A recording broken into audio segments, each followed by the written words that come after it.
Jinjara, Jordan, welcome to Pop Alternative. Good to see you both. Hi. Hey, good to see you too, man. Oh, I'm really excited to chat about your incredible, very powerful short film, The Ornament, doing a really amazing festival run right now. So congratulations. Jinjara, I want to start with you because I feel like there's so much that happens before you go to camera on The Ornament, right? You're kind of figuring out everything, the logistics and everything, going over the scripts. So in a lot of ways, from a storyteller perspective, you could see it as two journeys, right? Before filming The Ornament and after filming The Ornament. Or does it feel like one big journey with multiple steps? I'm curious about that for you. for me, it felt like one big journey, and it still feels like one big journey. Yeah, for me, the journey started the day I began writing the script when I think of back on what it took to get the film made. So yeah, one big journey. Absolutely. Jordan, wearing that kind of EP producer hat and kind of going behind the scenes a little bit and everything, I'm just curious, like, whether, you're acting or whether you're behind the scenes, there's always going to be learning experiences. What were some learning experiences for you specifically as like a storyteller from the producing side of things on The Ornament, would you say? Yeah, so many. I think coming onto the ornament to produce an EP is a brand new experience for sure. It was like my first kind of time on a major, and I say major production in terms of we had like, our biggest day was like 60 crew members and we had, a ton of gear and like big cast. And so it felt very daunting to like as your first time as an EP producer.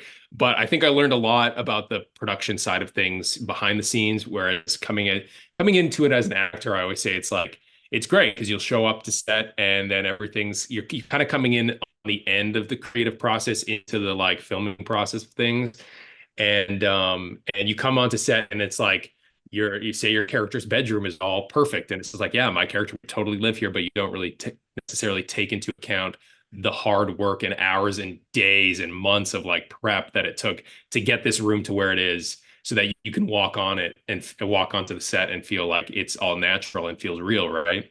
So I think that was Yeah. like a big eye opener for me and just all the work that goes in behind the scenes. And it was for me, it's really rewarding because um, like I'm a pretty A-type personality type of person. So I think where being a producer kind of works for me in that sense. Like there's all these things you got to cross off your list and get done. And if you do A plus B, that becomes C. And then that's a really great feeling when once you complete a project or you get all the things in place to make something happen and you see it come to fruition. That's really a fun thing to see. That's so true, actually, because I'm a producer as well, and it literally is just having that checklist and just knocking things down. If you think about it, Yeah, that's Yeah. like an actor, no, like you could do all the right things and then still not get the job. You know what I mean? So like there's a satisfaction as a producer, like you do what needs to get done and then the thing gets made. And that's really empowering feeling. It kind of sounds like when you're saying that, Jordo, it sounds like it's like the difference between being the chef in the kitchen and having to prepare everything for people to eat a buffet versus like showing up to the buffet. Pretty much, yeah. yeah, that's a really that's so true to think about that. Are you Um, hungry? it's morning for you there. It's true, right? You're Yeah. absolutely. Jinjara, I do want to ask because from a writing directing perspective, I mean, it's crazy, right? Because you put together like you have this film, it's ready to go. You're gonna go to camera, and you apply to all these film festivals, and you play this waiting game of people able to see what you worked on, and now they're able to see it, and the reception's been pretty incredible. What has that kind of journey, script to screen, been like for you overall? Kind of seeing the reception, but just kind of like not sure, right? Because you never know. You make this movie, and then like it's kind of out of your hands, right? Once it's out to the public, essentially. 100%. I feel like there have been so many moments just through the whole process of that because I did crowdfund to get it off its feet and started. And even just putting the crowdfund out into the universe was probably the first scary thing I did. And then when that went well and I ended up getting a lot of messages from people even replying to me wanting to just work on the film. So that was helpful beyond just raising financial aid. Yep. But then getting the film made was another hurdle and having people on set and people reading the script so it's just kind of like bravery after bravery, I'd say, making a film. And now that we're in the film festival circuit and people are watching what we created, and I'm getting the reception that I'm getting, and it's hitting home with people and making an impact, it's very rewarding, but it's still scary every time I'm sitting in the theater and I know people are about to watch The Ornament. Like I see the credits come up, I hear the music, and I'm like, here we go. Every time I still feel, How many Yeah, I times have think you because watched it? How many times have you both watched it now, would you say? Have you lost count? oh, yeah, like yeah. 500 times at least. But I did take about a month break where I didn't watch it at all before seeing it at the Female Eye Film Festival in Toronto. And that was really cool, actually. Just letting it sit for a moment and then watching it again. It almost feels like you watch it with new eyes every time.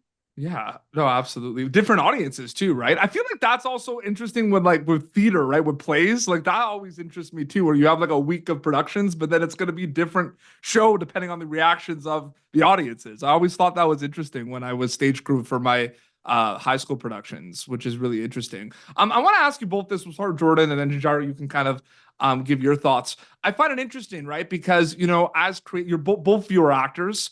And I find it interesting because, in this industry, we naturally kind of wear many hats and become creatives and like do other things and go behind the camera.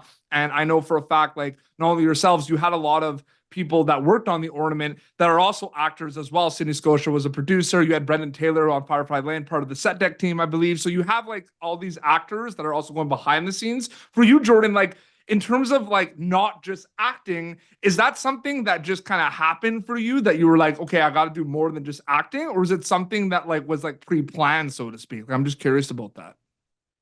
Yeah, that's a great question. I mean, I think for me, I come from a theater background as well. So in like, especially in independent theater and black box theater, you're kind of wearing a lot of different hats. You like learn about set deck, you learn about, lighting cues, all those kind of like tech side of things, box office sales at the front office, all those kind of things. You're doing so many things. And I think for me, I've always been really interested in film. I obviously like acting was my avenue into it all because I think at its heart, I love acting. It's such a freeing experience for me. It's my favorite creative outlet. But I think part of it was realizing that I wanted to have more creative control over the stories I told, like stepping behind the camera and being a part of a project, getting to be a part of the project from its very beginning, the impetus all the way through to the end is something that really excites me. And so yeah, just I think it's kind of flourished, especially with, like COVID-19 and then the writer's strike. There was all of this time where not a lot of stuff was going on acting wise. So I thought I'd, start producing some things and some stories and projects that I wanted to tell or be a part of telling.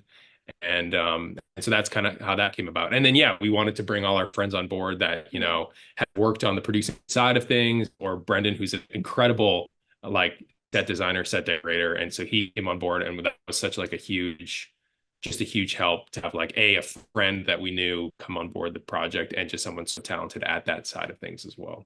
Yeah, and to add on to that, working with our friends and creatives who are actors, but also wear many hats, as you said, it's really cool to see what people can bring to this art form of filmmaking beyond what you're more used to seeing them do. And it's really incredible the ways people are just so multi-talented in this industry, and being able to shine and bring a piece of yourself in a role that maybe isn't the classic role people see you as is just a really amazing part about the work we do. There are so many ways that you can expand.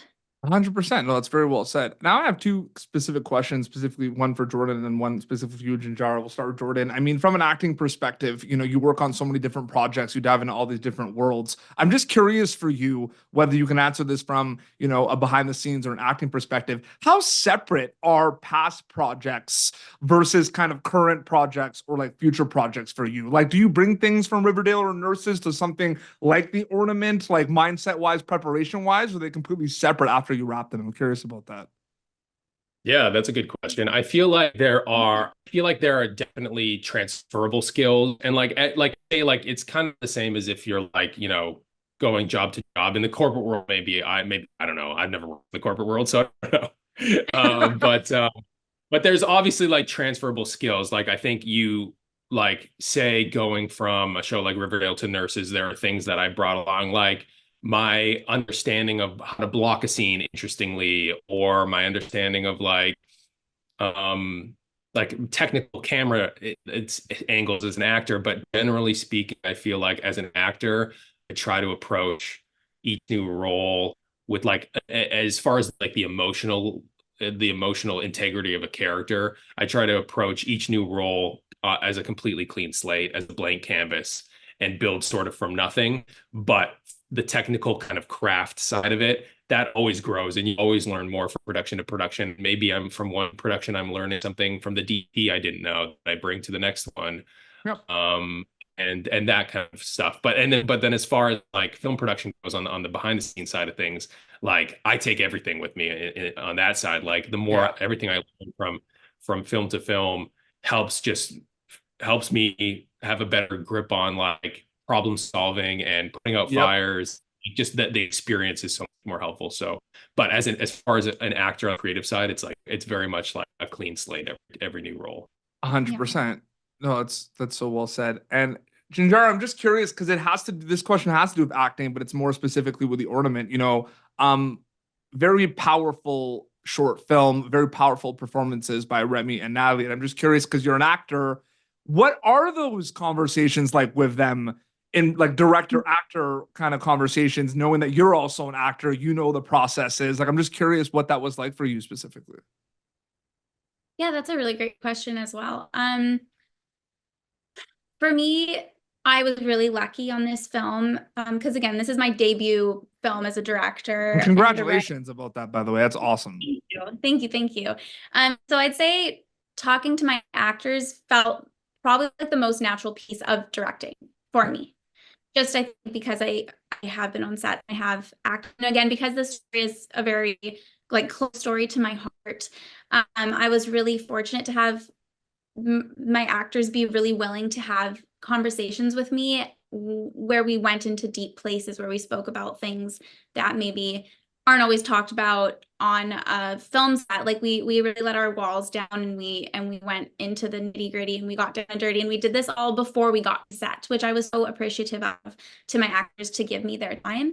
So by the time that we were on set, we had such a deep understanding between us of characters and their motives and what they want and what this film represented, that it was really natural and everything flowed. There was a really, really beautiful understanding between everybody on this set. Absolutely. And The Ornament is making its film festival circuit right now, so people are going to be able to check that out. Thank you both so much for your time. It was really great chatting with you both. Yeah, you as well. Great speaking with you too. Absolutely. Can you both kind of plug upcoming kind of festival screenings, any social media specifically that people could check out? Yeah, you can find The Ornament at The Ornament. Is it at The Ornament Short Film on Instagram? And then we're honestly, we've just kind of begun the festival run. So MLI Film Festival was our world premiere, and we're just waiting to hear for like the other ones coming up. So we'll obviously keep people posted on the Instagram there, and on our personal Instagrams. I'm at the Jordan Connor. She's at Jinjara because she just gets to have one name. And that's kind of where we're at. And then we're also just working on our own projects moving forward. Jinjara has a feature film in development right now. Well, yeah, two. She's co-writing one, and I'm working on 2 features. So I think the short film was a huge stepping stone for us, kind of starting to tell our own stories on a bigger scale. So we're very excited to share those projects when we can. Absolutely. Well, that's great. Well, this has been Pop Turn. youtube.com/PopTurn for previous episodes. Until next time, this is Jinjara, Jordan, and PD Beats signing off. Thank you for tuning in to Popternative. Make sure to check out our past episodes of Popternative on YouTube. This has been an Autograph Communications production.